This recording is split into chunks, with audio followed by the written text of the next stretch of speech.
Good morning students. व्याकरण के अंतर्गत आज मैं आपको पार्ट 2 वर्ण विचार समझाने जा रही हूँ। बच्चों, पिछले वीडियो में आपने वर्ण के भेद, स्वर के भेद, मात्रा, अनुनासिक और अनुस्वार के बारे में जाना था। आज मैं आपको इसके आगे का पार्ट समझाने जा रही हूँ।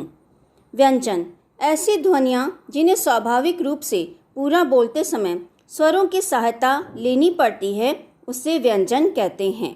इन्हें बोलते समय मुख से निकलने वाली हवा एक से अधिक उच्चारण अवयवों को छूकर बाहर आती है, या यूँ कहें कि व्यंजनों का रास्ता टेढ़ा है। वैसे भी जब भोजन में व्यंजन बनाते हैं तो उनमें कुछ मसाले मिलाने की आवश्यकता पड़ती है। व्यंजन मीठे बनाने हैं तो मीठा मिलाना होगा। जैसे मीठा नमकीन बिना कुछ मिलाए व्यंजन बेस्वाद से लगते हैं, वैसे ही बिना स्वर के व्यंजन वर्ण अधूरे से लगते हैं। बोलते समय तो अ स्वर का सहयोग अवश्य ही चाहिए। लिखने में बेशक आप हलंत लगा सकते हैं। व्यंजन परिवार के सदस्य क वर्ग के अंतर्गत आने वाले व्यंजन हैं क, ख, ग, घ, अंग। च वर्ग के अंतर्गत आने वाले व्यंजन हैं च, छ, ज, झ, इय। ट वर्ग के अंतर्गत आने वाले व्यंजन वर्ण हैं ट, ठ, ड, ढ, ण। त वर्ग के अंतर्गत आने वाले व्यंजन वर्ण हैं त, थ, द, ध, न। प वर्ग के अंतर्गत आने वाले व्यंजन वर्ण हैं प, फ, ब, भ, म। अंतस्थ व्यंजन के अंतर्गत आने वाले व्यंजन वर्ण हैं य, र, ल, व। ऊष्म व्यंजन के अंतर्गत आने वाले व्यंजन वर्ण हैं श, श, स, ह। और संयुक्त व्यंजन के अंतर्गत आने वाले व्यंजन वर्ण हैं श, त्र, ज्ञ और श्र। हिंदी में कुछ अन्य ध्वनियाँ भी विकसित हो गई हैं। ऐसी ध्वनियों को उत्क्षिप्त ध्वनियाँ कहते हैं, जैसे ड और ढ।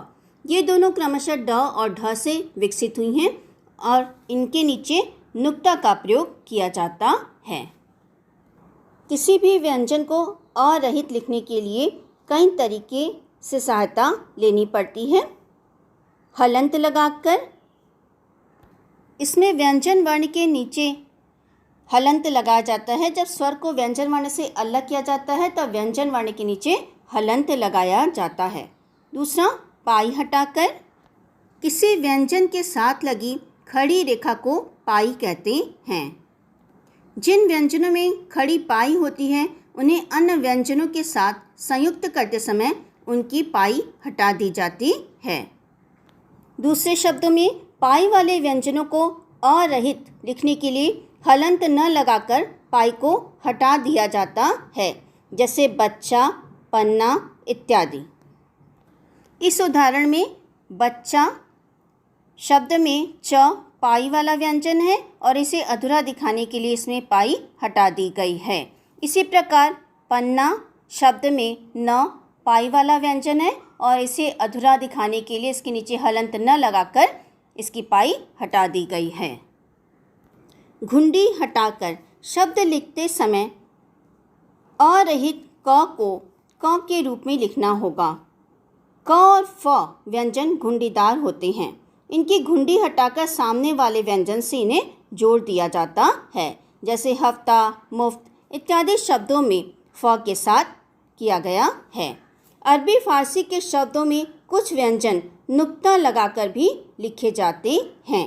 नुक्ता वर्ण के नीचे लगे बिंदु को कहते हैं, जैसे कागज़, यहाँ पर ज के नीचे नुक्ता का प्रयोग किया गया है।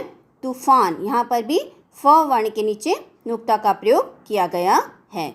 बच्चों, आज का पाठ मैं यही समाप्त करती हूँ। इसके आगे का पाठ मैं आपको अगले वीडियो में समझाऊंगी।